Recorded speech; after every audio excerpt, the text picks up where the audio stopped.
Hi எல்லாருக்கும் வணக்கம். இன்றைக்கி நம்ம சேனலில் எதை பற்றி பார்க்க போகிறோன்னா ஃப்ரிட்ஜ் மெயின்டெனன்ஸ் பற்றின ஒரு வீடியோ தான்.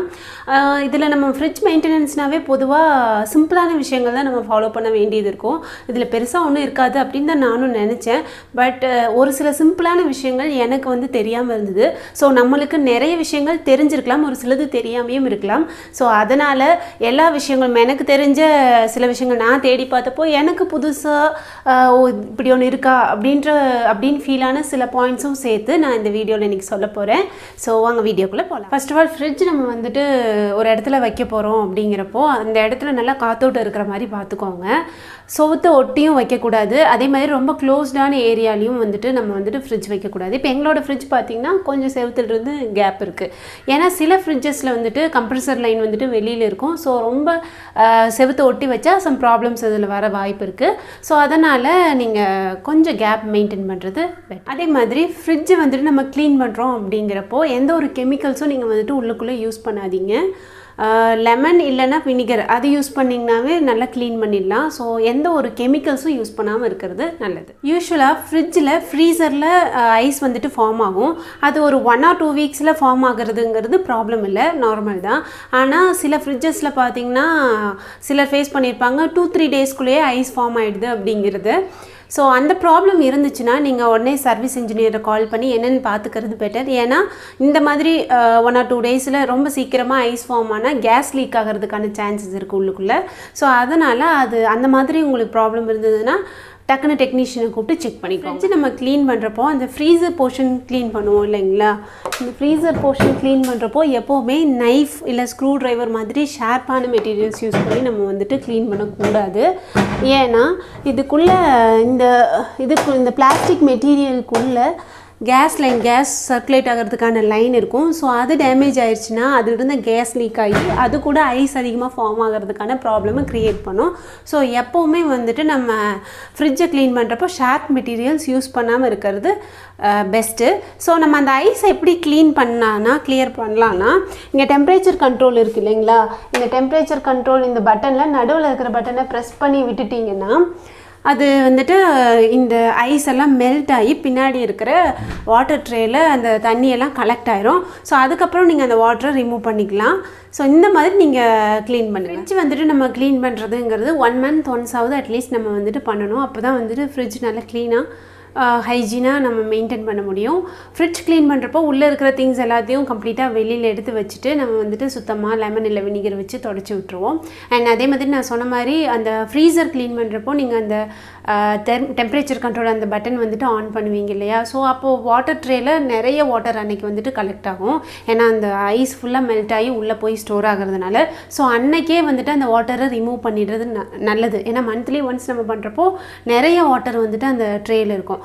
ஸோ அதை வந்துட்டு அன்றைக்கே ரிமூவ் பண்ணிட்டிங்கன்னா ப்ராப்ளம் இல்லை. ஏன்னா நம்ம கம்ப்ரஸர் லைனில் அந்த வாட்டர் வந்துட்டு ஓவர்ஃப்ளோ ஆகி பட்டுச்சுன்னா துருப்பிடிக்கிறது, அந்த எலக்ட்ரிக்கல் லைனில் வந்துட்டு தண்ணி படுறப்போ சம் ப்ராப்ளம்ஸ் வந்துட்டு வர்றதுங்கிறது வந்துட்டு நடக்கும். ஸோ அதை அவாய்ட் பண்ணிக்கிறதுக்கு நம்ம அன்றைக்கே அந்த வாட்டர் ட்ரேயில் இருக்கிற வாட்டர் வந்துட்டு ரிமூவ் பண்ணிடலாம். அண்டு ரெகுலராக அதில் கலெக்ட் ஆகிற வாட்டர் நம்ம அந்த ட்ரேயில் உப்பு போட்டு வச்சிட்டோன்னா ரெகுலராக அதில் வாட்டர் கலெக்ட் ஆகும்போது அதில் மஸ்கிட்டோ அந்த ப்ராப்ளம்ஸ் எல்லாம் வராமல் ஃபார்ம் ஆகாமல் நம்ம வந்துட்டு பார்த்துக்கலாம். ஸோ அதனால் அதில் கல்லுப்பு போட்டு வைங்க. ஃப்ரிட்ஜோட டெம்பரேச்சர் எப்பயும் சீசனுக்கு ஏற்ற மாதிரி வச்சுக்கிறது ரொம்ப நல்லது. ஏன்னா வின்டர் சீசனில் ஒரு 2 to 3 இருந்தால் போதும். அதுவே சம்மர் சீசனில் 4-5 அந்த மாதிரி நம்ம வச்சுக்கலாம். வின்டரில் 4-5 அந்த மாதிரி அதிகமாக வச்சாலும் நம்மளுக்கு வந்துட்டு ஓவர் கூலிங் இருக்கும். ஸோ எலக்ட்ரிசிட்டி வந்துட்டு அதிகமாக பவர் கன்சம்ஷன் அதிகமாக இருக்கும். ஸோ நீங்கள் வந்துட்டு அதுக்கேற்ற மாதிரி ஒரு சீசனுக்கு ஏற்ற மாதிரி அதுலேயே மென்ஷன் பண்ணியிருப்பாங்க அந்த டெம்பரேச்சர் கண்ட்ரோல் அந்த பட்டன்லேயே வின்டருக்கு எது வரைக்கும் சம்மருக்கு எது வரைக்கும் வந்துட்டு நம்ம வந்துட்டு அட்ஜஸ்ட் பண்ணி வைக்கலாங்கிறது மென்ஷன் பண்ணியிருப்பாங்க. அதுக்கேற்ற மாதிரி நீங்கள் வந்துட்டு செட் பண்ணிக்கிறது பெஸ்ட். ஃப்ரிட்ஜை வந்துட்டு மூவ் பண்ணுறோம், ஏதாவது நம்ம இப்போது நார்மலாக மாப் போடும்போது இல்லை நம்ம வேறு பக்கம் வீடு ஷிஃப்ட் ஆகிறோம் அப்படிங்கிறப்போ ஃப்ரிட்ஜ் மூவ் பண்ணுவோம். ஸோ சுவிட்ச் ஆஃப் பண்ணிட்டு மூவ் பண்ணுங்கள். அதுவும் சுவிட்ச் ஆஃப் பண்ண உடனே நம்ம வந்துட்டு ஃப்ரிட்ஜை மூவ் பண்ணுறது நல்லதில்லை. ஏன்னா அதில் கேஸ் சர்க்குலேட் ஆகிட்ருக்கோம். ஸோ எப்போவுமே சுவிட்ச் ஆஃப் பண்ணிட்டு ஒரு 10 minutes வெயிட் பண்ணிவிட்டு அதுக்கப்புறம் ஃப்ரிட்ஜை மூவ் பண்ணுறது ஓகே, அது வந்துட்டு ப்ராப்ளம் வராது. ஏதாவது ஒரு லாங் லீவுக்கு வெளியில் போகிறீங்க, ஒரு 4-5 டேஸ்க்கு மேலே வந்துட்டு வெளியில் இருப்பீங்க அப்படிங்கிற பட்சத்தில் ஃப்ரிட்ஜை வந்துட்டு ஆஃப் பண்ணிட்டு அதோட டோரை லைட்டாக ஓப்பன் பண்ணி வச்சுட்டு போகிறது நல்லது.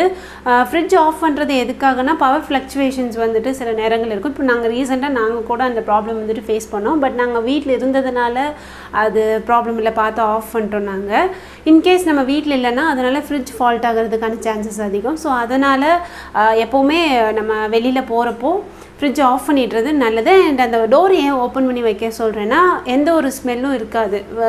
ஃப்ரிட்ஜ் வந்துட்டு நல்லா அந்த ஃப்ரெஷ்ஷான அந்த ஒரு இதுலேயே இருக்கும். ஸோ ரொம்ப க்ளோஸ்டாக இருந்தாலும் ஒரு மாதிரியான ஸ்மெல் இருக்கும். ஸோ அதை அவாய்ட் பண்ணுறதுக்காக லைட்டாக ஓப்பன் பண்ணி வச்சுட்டு போங்க. ஸ்டெபிளைசர் இருந்தால் ஓகே, ஓரளவு பவர் ஃப்ளக்சுவேஷன்ஸ்க்கு எந்த ப்ராப்ளமும் பெருசாக வராது. பட் ஸ்டெபிளைசர் இல்லாத பட்சத்தில் நீங்கள் சுவிட்ச் ஆஃப் பண்ணிட்டு போகிறதே நல்லது. பெருசாக உள்ள திங்ஸ் இல்லைன்னா நீங்கள் தாராளமாக வெளியில் போகிறப்போ சுவிட்ச் ஆஃப் பண்ணிட்டு போகணும். ஃப்ரிட்ஜுக்கு வந்துட்டு எப்போவுமே ஸ்டெபிளைசர் இருக்கணுங்க. அது வந்துட்டு ரொம்ப சேஃப். ஏன்னா பவர் ஃப்ளக்சுவேஷன்ஸ் வந்துட்டு அது மேனேஜ் பண்ணுறதுக்கு ஸ்டெபிளைசர் கண்டிப்பாக இருக்கிறது ரொம்ப நல்லது. பட் இப்போ ரீசெண்டாக வர ஃப்ரிட்ஜஸ்லாம் பார்த்திங்கன்னா இன்பில்ட் ஸ்டெபிளைசர் இருக்குது அப்படின்னு சொல்கிறாங்க. ஸ்டெபிளைசர் ஃப்ரீ ஆப்ரேஷன்னு எங்களோட ஃப்ரிட்ஜு கூட இப்போ ரீசெண்டாக வாங்கின ஒரு ஃப்ரிட்ஜ் தான் அதில் போட்டிருக்கு.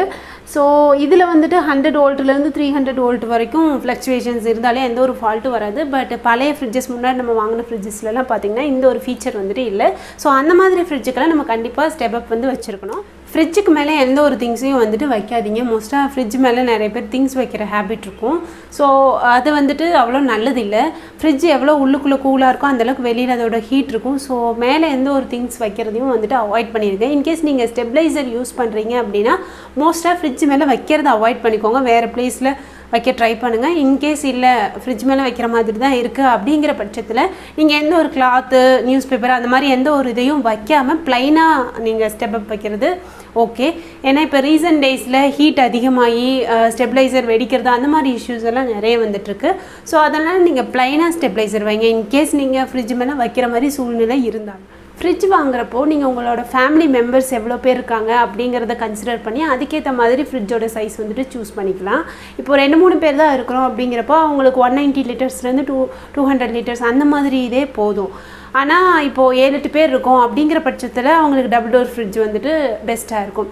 ஸோ 4 பேர் இருக்கிறப்போ அவங்க ஒரு 220 லிட்டர்ஸ் வந்துட்டு சூஸ் பண்ணிக்கலாம். அந்த மாதிரி உங்களோட ஃபேமிலி மெம்பர்ஸ்க்கு ஏற்ற மாதிரி நீங்கள் ஃப்ரிட்ஜ் சைஸ் வந்துட்டு சூஸ் பண்ணிக்கோங்க. ஏன்னா இப்போது 2-3 மெம்பர்ஸ் தான் இருக்கிறோங்கிறப்போ நம்மளுக்கு டபுள் டோர் ஃப்ரிட்ஜ் வந்துட்டு அவ்வளோவா தேவைப்படாது. அவ்வளோ திங்ஸ் நம்ம அதில் வைக்க போகிறதில்ல. இதனால் நம்மளுக்கு பவர் கன்சம்ஷன் தான் ஜாஸ்தியாகும்.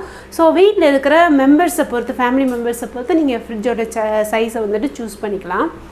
ஓகேங்க, நம்ம வீடியோவோட எண்டுக்கு வந்தாச்சு. நான் மோஸ்ட்லி எல்லா பாயிண்ட்ஸும் சொல்லிட்டேன்னு நினைக்கிறேன். இன்கேஸ் நான் ஏதாவது மிஸ் பண்ணியிருந்தேன்னா நீங்கள் வந்துட்டு அதை கமெண்ட் செக்ஷனில் சொல்லுங்கள். அண்ட் அதே போல் இந்த வீடியோவில் உங்களுக்கு எந்த பாயிண்ட்ஸ் வந்துட்டு யூஸ்ஃபுல்லாக இருந்துச்சு, நீங்கள் ஏதாச்சும் புதுசாக தெரிஞ்சுக்கிட்டீங்களா அப்படிங்கிறதையும் கமெண்ட் செக்ஷனில் எங்களோட ஷேர் பண்ண மறந்துடாதீங்க. அண்ட் இது வரைக்கும் எங்கள் சேனலை நீங்கள் சப்ஸ்கிரைப் பண்ணலைன்னா கண்டிப்பாக சப்ஸ்கிரைப் பண்ணிக்கோங்க. அண்ட் இன்னொரு நல்ல வீடியோவில் நான் உங்களை சந்திக்கிறேன். நன்றி.